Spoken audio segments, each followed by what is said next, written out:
Մի անգամ եւս բոլորին ողջույն։ Չգիտեմ որքան կոռեկտ եւ որքան ճիշտ է արևային ակնոցներով խոսելը։ Կարամ հանեմ, ոչ մի խնդիր։ Առանց ակնոց կարամ խոսամ։ Բայց երևի խոսեմ ակնոցներով։ Սա չի նշանակում, որ ես սա իմ ստիլն է կամ իմ ոճն է, չէ, ուղղակի որ մեքենա եմ վարում, այլ ոչ թե քշում։ Արևը խանգարում է, դրա համար եմ ակնոցներով։ Մեծամասամբ ակնոցներով եմ ցերեկվա ժամերին։ 20 րոպե առաջ մտքովս անցե նման ձևաչափով տեսանյութ նկարահանեմ Facebook-յան հարթակում, որը ես վստահ եմ ընդունելի կլինի մեր ազգի, մեր ժողովրդի որոշակի հատվածի համար, անընդունելի կլինի մեկ այլ հատվածի համար եւ շատ մեծ, մեր ազգի շատ մեծ հատվածի համար կլինի ընդամենը անտարբերության ինչ-որ մի տեսանյութ, որոնք մարդիկ չեն էլ ուզենա ընդամենը նայեն կամ լսեն, բայց ինչև է, ինչպես ասում է շատ ինձ մոտ անձնավորություն, ինչևից է։ Այս տեսանյութով ես ուզում եմ հեռակա ձևաչափով առանց որևիցե կոպիտ խոսք, առանց որևիցե մի հայոյանք խոսեմ մեր ժողովրդի կամ մեր երկրում մոտակա ընտրություններին իրենց թեկնածությունը առաջադրող քաղաքական ուժերի եւ այդ քաղաքական ուժերի լիդերների հետ։ Այդքանով հանդերձ հասկանում եմ, որ ոչ մեկ պարտավոր չի լսի, նայի կամ ընդունի այս տեսանյութի բովանդակային մասը, բայց ես իմ սրտի պարտն եմ համարում այդքանն անել, որտեվ ես միշտ խոսել եմ այն, ինչ մտածել եմ։ Շատ դեպքերում ոչ կոռեկտ, շատ դեպքերում միգուցե սխալվել եմ, բայց ոչինչ, սխալել եմ մարդու համար։ Հարց Հայաստանի Հանրապետությունում մոտակա ընտրություններին մասնակցության հայտ ներկայացրած բոլոր քաղաքական ուժերին եւ նրանց ղեկավարներին։ Բոլորին, բացի քեզնից Նիկոլ Փաշինյան, որտեվ դու իմ համար այդ կոնտեքստի մեջ ուղղակի գոյություն չունես։ Հարգելի պետական այրեր, հարգելի թեկնածուներ, ովքեր որոշել են դառնալ Հայաստանի Հանրապետության վարչապետ, որ մեր երկիրը, մեր ժողովրդին այս մղձավանջից հանեն դուրս։ Ընդամենը մեկ հարց ունեմ ձեզ, հետո կդիմեմ հորդոր խնդրանքով։ Դուք բոլորդ առաջի, երկրորդ, երրորդ, չորրորդ տարբեր ձևաչափերով մեր ազգի, մեր ժողովրդի հետ փորձում եք քիչ թե շատ խոսելով կամ բացատրական աշխատանք տանելով, փորձում եք բացատրեք, որ դուք ուզում եք ճակերտներով ուղղել Հայաստանի մեջքը։ Ես էլ եմ դա ուզում, որպես շարքային հայ։ Ես էլ եմ ձեր նման, ձեզանից շատերի նման։ Ուզում, որ Հայաստանը, որպես երկիր, որը իմ հայրենիքն է, ուղղի իր կռացած մեջքը, այլ ոչ թե գնալով այնքան կորանա այդ մեջքի կռացվածությունը, հա, որ վերջում ինչ որ բեռ բերեն դնեն այդ մեջքի վրա ու ասեն տար։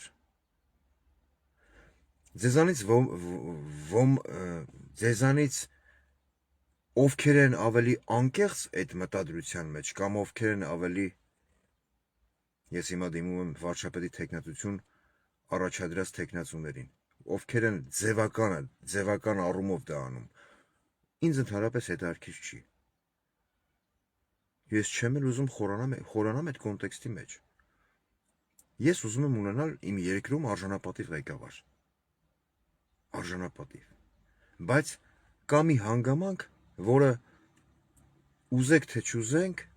չեմ ասում ուզենք թե չուզենք, ուզենք թե չուզենք ազգովի կամ ժողովրդով, մենք պետք է ազգովի դա ընդունենք։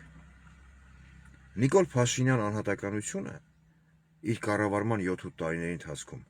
կարողացել է մեր ազգի մտածելակերպի, մեր ժողովրդի մտածելակերպի մեջ, հատկապես ոչ այդքան գրագետ, ոչ այդքան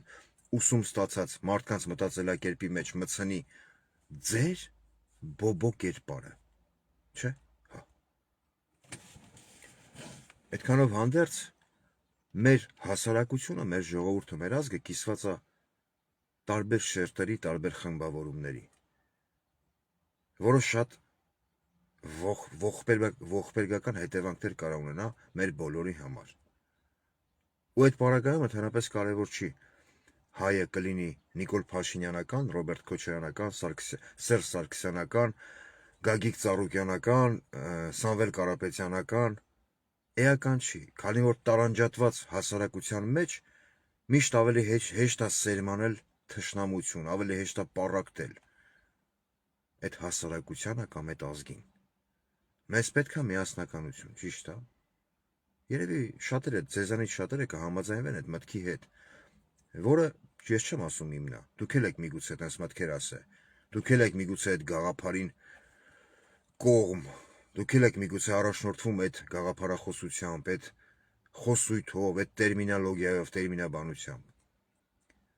Բայց իմ հարցը, որ ուղղում եմ ձեզ բոլորիդ, հիմնական իմ հարցի իմաստը հետևյալն է։ Մենք որպես ազգ, չեմ ասում որպես պետություն, մենք որպես ազգ, չէ՞ որ հիմա մենք բոլորս ապրում ենք, հայերը ապրում են Հայաստանի 3-րդ հանրապետության տարածքում, չէ՞։ Հայաստանը իր ողջ պատմության ընթացքում 3-րդ անգամ ձեռք բերեց անկախություն, այսինքն հռչակեց անկախությունը եւ ունեցավ պետականություն, որպես անկախ պետություն։ Բայց մենք որպես ազգ ունենք հազարամյակների պատմություն։ Դա գիտեն հազարավոր, միլիոնավոր հայեր։ Ճիշտ է։ Որը փորձում է մեր մենտալիտետի, մեր գիտակցական մակարդակի մեջից ջնջի Նիկոլ Փաշինյանը, ասելով, որ մենք չունենք պատմություն։ Չեմ ուզում խորանամ Նիկոլ Փաշինյան հոգեկան հիվանդի թեմայի շուրջ։ Ինքը ասում է մենք ունենք իրական Հայաստան, բայց ես, դուք եւ բոլոր հայերը գիտեն, որ մենք ունենք պատմական փաստեր, պատմական իրողություններ, հազարամյակների վանական կոթողներ, մատուրներ, դպրոցներ, որոնք եկել են մեզ ժառանգվել են հազարամյակներից, կիսավեր կամ ամբողջովին ավիրված, կամ նորմալ վիճակում, որոնք վերանորոգվել են։ Այսինքն դա ցույց է տալի, որ մենք ունենք ազգային մշակույթ, ազգային մտածելակերպ։ Ճիշտ է, ճիշտ է։ Հիմա, եթե մի կողմ դնենք ամեն ինչ եւ փորձենք մտածել ընդամենը մեկ հարցի շուրջ, հարց ձեզ բոլորիդ։ Մենք որպես ազգ, չեմ ուզում երկարացնել այդ հարցի կոնտեքստը, հազարամյակներով, հարյուրամյակներով չենք ունեցել պետականություն։ Մենք եղել ենք Արաբի լծի տակ, Պարսիկի լծի տակ, Թուրքի լծի տակ, հա։ Տարբեր մոնղոլ թաթարներն են արշավե Հայաստանի վրով անցե դարե։ Դա արդյունքն է նրա, որ Հայաստանը կամ եղել է թույլ, կամ ունեցել է թուլամորթ ղեկավարներ, որոնց տիպիկ օրինակը հիմա նստած է վարչապետի աթոռին, հոգեկան հիվանդ, ով պատրաստ է ամեն ինչ տա, բայց իր աթոռին կպած մնա։ Մեզ որպես ազգ օգնել է մնալ իր գենետիկ հիշողությամբ, իր ԴՆԹ-ով մեր հայ առաքելական Սուրբ եկեղեցին։ Դրա հետ միաժամանակ դուք բոլորդ, ինձ թվում է դուք բոլորդ, կանգնած եք մեր հայ առաքելական եկեղեցու կողքին, չէ՞, որովհետև երբ որ Մայրաթոռի վրա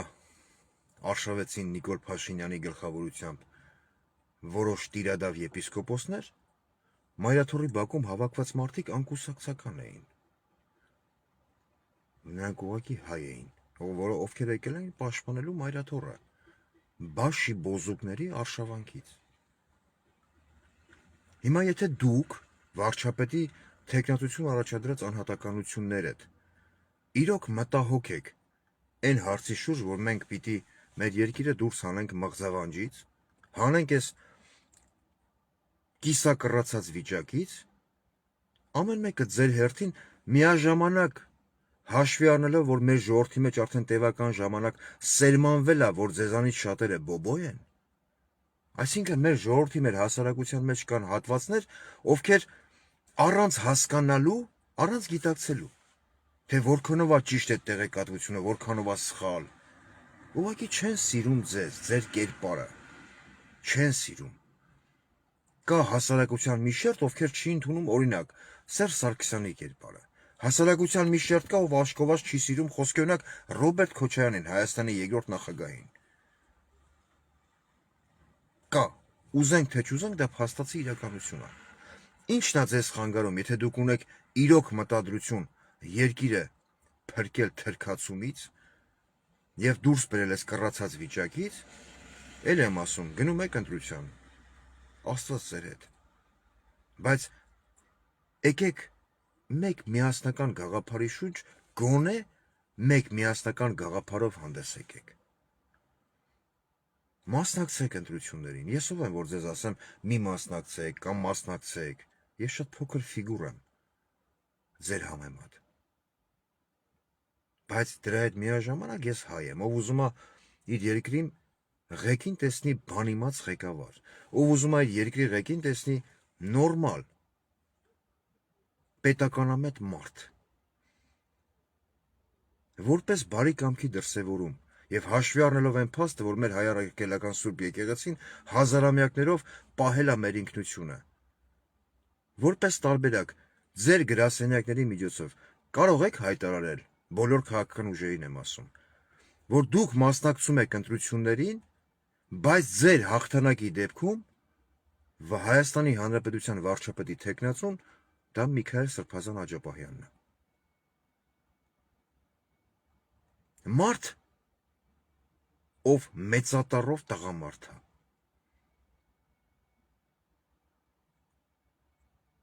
Իմ կարծիքով տվյալ Սրբազան հայրը ունի բոլոր բարոյական կողմերը։ Գոնե ժամանակավորապես 6 ամսով, մի տարով ստանձնելու Հայաստանի Հանրապետության ղեկավարի ղեկը։ Դուք էլ կողքից նեցուկ եղեք, օգնեք այդ մարդուն։ Ձեր ֆինանսական կարողությամբ, ձեր մտավոր ունակությամբ,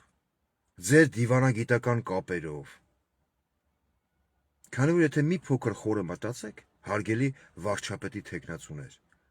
ես ասում եմ, դրան մեջ, այդ խոսույթի մեջ չի մտնում Նիկոլ Փաշինյան հոգեկան հիվանդը։ Եթե մի փոքր մտածեք, դուք կհասկանաք, որ միայն այդ պարագայում մեր հասարակության այս շերտավորումները շատ կարճ ժամանակահատվածում կվերանա։ Ազգ, բանակ, եկեղեցի։ Ես չեմ առաջարկում դուք դուրս եկեք քաղաքականությունից։ Դուք ձեր ողջ ներուժով, եթե իրոք մտահոգ եք Հայաստանի ապագայով, Հայաստանի կարգավիճակով, հոգեկան հիվանդի ստորագրած փաստաթղթերով, ձեր դիվանագիտական անցած ուղով, փորձով, ռազմական փորձով կիսվելով Միքայել Աջապահյանի հետ, նեցուկ եղեք մեր Սրբազանին, թող ժամանակավորապես լինի մեր երկրի վարչապետը։ Ես ուզում եմ, որ մեր ժողովուրդը, մեր ազգը համախմբվի եկեղեցու գաղափարի շուրջ։ Ինչի եմ դա ուզում, բերեմ հասարակ օրինակ։ Հաշվի առնելով մեր հայ ազգի, մեր ժողովրդի պառակտվածության գերբնական աստիճանը, բերեմ հասարակ օրինակ։ Արդիական կյանքից։ Արդեն մի քանի օր է վարչապետի աթոռին շիֆռի մխով գանված անհատականությունը մեր ժողովրդին, մեր ազգին սպառնում է պատերազմով, չէ՞։ Որ եթե իրեն չընտրեն, եթե իր կուսակցությանը ձայն չտան, ապա կլինի պատերազմ։ Հիմա հարց։ Ես խաղաղության կողմնակից եմ, բայց եթե բանը հասավ նրան, որ Ադրբեջանը կամ Թուրքիա, խոսքի ունեք, Ադրբեջանը պատերազմ հայտարարեց Հայաստանին։ Որ դեպքում ժողովուրդը միասնական մեկ հայտարարի կգա եւ դուրս կգա կենաց ու մահու պայքարի թշնամու դեմ, ով ուզում է թրքացնել Հայաստանը։ Միայն եկեղեցու զանգերի ղողանջի դեպքում։ Միայն։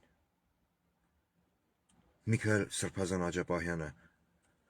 հանդես կգա վարչապետի անունից, կաթողիկոսն էլ իր հերթին։ Ու դուք կտեսնեք, դուք բոլորդ կտեսնեք, կհամոզվեք, որ մենք այս պահի դրությամբ ազգովի ժողովրդով ունենք միայն մեկ համախմբման միջոց։ Դա մեր եկեղեցին է։ Դուք կարող եք չհամակրել Միքայել Սրբազան Աջապահյանին։ Դուք կարող եք նույնիսկ հակակրանք ունենալ այդ անհատականության հանդեպ, բայց ստեղ հարցը ուրիշ կոնտեքստի մեջ է, ուրիշ հարթության վրա է։ Դուք գնալով ընտրության առաջնորդվում եք ձեր սեփական շահերով, թե երկրի պետական շահով։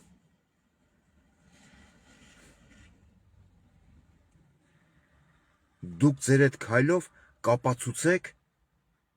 ցույց կտակ, կապացուցեք Միքայել Սրբազան Աջապահյանին, որ ինքը երբ որ ասում էր Ռոբերտ Քոչարյան կամ Սերժ Սարգսյան դուրս եկեք քաղաքականությունից, ինքը մասամբ սխալվում էր։ Որ պետք եղած դեպքում բոլորը կարող են համախմբվել մեկ գաղափարի շուրջ։ Իսկ ես իմ հերթին որպես խնդրանք կդիմեմ Միքայել Սրբազանին, կասեմ, որ ինքը համաձայնվի լինել վարչապետի թեկնածու։ Ուղղակի կխնդրեմ, որտեղ ես այլ տարբերակ չունեմ։ Ես չեմ ուզում իմ երկիրը գնա թրքացման ճանապարհով։ Ես չեմ ուզում ազերին կամ թուրքը մտնի Հայաստան եւ ունենա ավելի շատ իրավունքներ, քան այն հայը, ով ունի պապական տուն, հորական տուն, իր նախնիների գերեզմանը Հայաստանում է։ Ես չեմ ուզում հայը իր նախնիների գերեզմանը Արցախցու պես թողի թուրքի լծի տակ հեռանա երկրից, չեմ ուզում։ Միայն այդ պարագայում մեր ազգը կարող համախմբվի, որպես տարբերակ։ Սա որպես խնդրանք հորդոր։ Ու դուք բոլորը շատ լավ հասկանում եք, որ դուք անհատապես միգուցե շատ հզոր անհատականություններ եք։ Ունեք շատ լավ դիվանագիտական կապեր, բայց Նիկոլ Փաշինյանի պարագայում դա չի աշխատելու, որտեվ տարին ունի 365-ից 66 օր, 7 տարի անընդմեջ, 8 տարի անընդմեջ ձեր կերպարի, ձեր գաղափարախոսության, ձեր կառավարման նախկին կառավարման տարիների վերաբերյալ խոսվել է միշտ ամենավատը, անտեսելով դրականը, որը քիչ է եղել, բայց եղել է։ Ու հիմա ելի եմ կրկնում, երրորդ անգամ, ազգի որոշակի հատվածի մոտ կա շատ մեծ հակակրանք ձեր անհատականությունների նկատմամբ։ Հիմնավոր կամ անհիմն հարցեությունը չի փոխվում։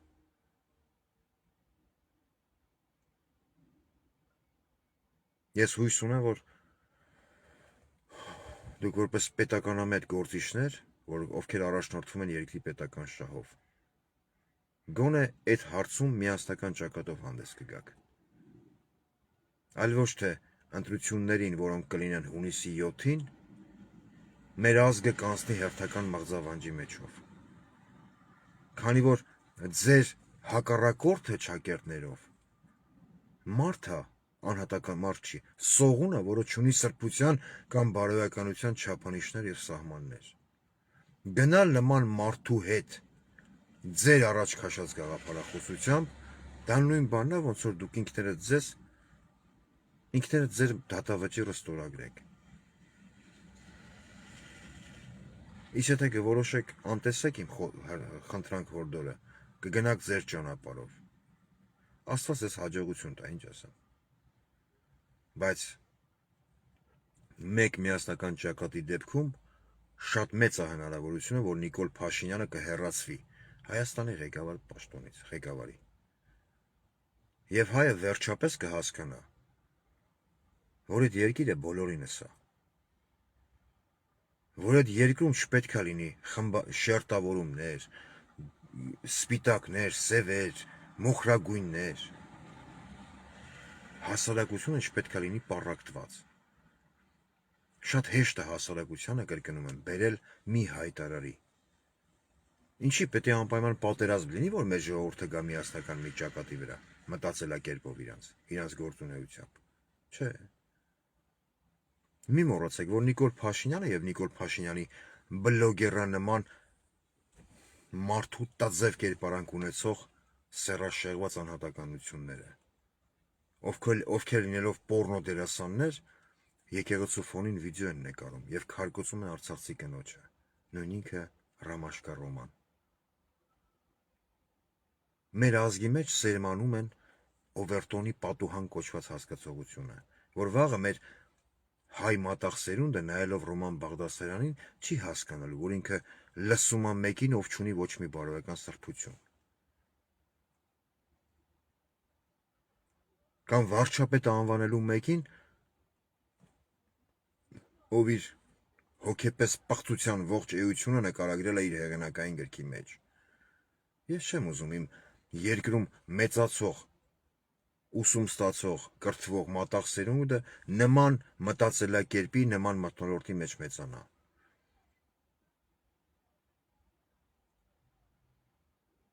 Որտեվ դա է միակ նախապայմանը, որ մենք որպես ազգ չենք վերանա այս երկրագնդի երեսից։ Կմնանք մեր մենթալիտետին հավատարիմ, մեր ավանդապաշտությանը։ Չգիտեմ որքանով պարզ իմ խնդրանքը հնչեցրեցի, բայց հուսով եմ գոնե մի մասին ականջալուր կլինեք, այլ ոչ թե դուք ձեր կարգախոս առաջ գցած կգնաք, կհավաքեք ավելի քիչ ձայներ, քան հոգեկան հիվանդը, հետո կկանգնեք ազգային ժողովի կամ մեկ այլ տրիբունայի մոտ եւ կասեք, մենք ինչ անենք, ժողովուրդը մեզ ձայն չտվեց։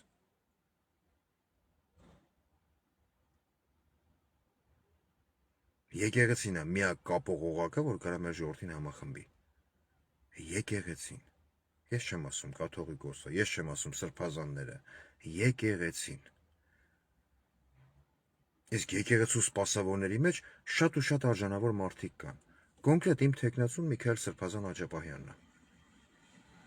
Եթե դուք ունեք մեկ այլ թեկնածու, միասնական ճակատով իրեն առաջադրեք։ Բայց միմիայն եկեղեցու կապող ուժը եւ կապող օղակը կարա մեր ազգին համախմբի։ Իսկ առանց համախմբման հաղթել Նիկոլին, հետո նաեւ ստիպել, որ հարգեն մեզ որպես ազգ կամ որպես երկիր, դուք ի վիճակի չեք, ոչ մեկդ։ Ինչքան էլ որ դուք հզոր եք ձեր տեսակով։ Որտեվ ձեր հզորությունը երկրի հզորության մեջ է։ Երկրի հզորությունը ժողովրդի ազգի հզորության մեջ է։ Ով պիտի դուխաթափ եղած չլինի, ով պետքա կռացած, կզած չլինի, ով պետքա ուղղակի հավատա ու հավատով նայի դեպի իր երեխայի, իր թոռան, իր, չգիտեմ, ծնողի ապագային, դեպի առաջ։ Այլ ոչ թե մտածի, ինք իրեն հարց տա, ես ապրում եմ իրական Հայաստանում, թե պատմական Հայաստանում։ Երևի այսքանը։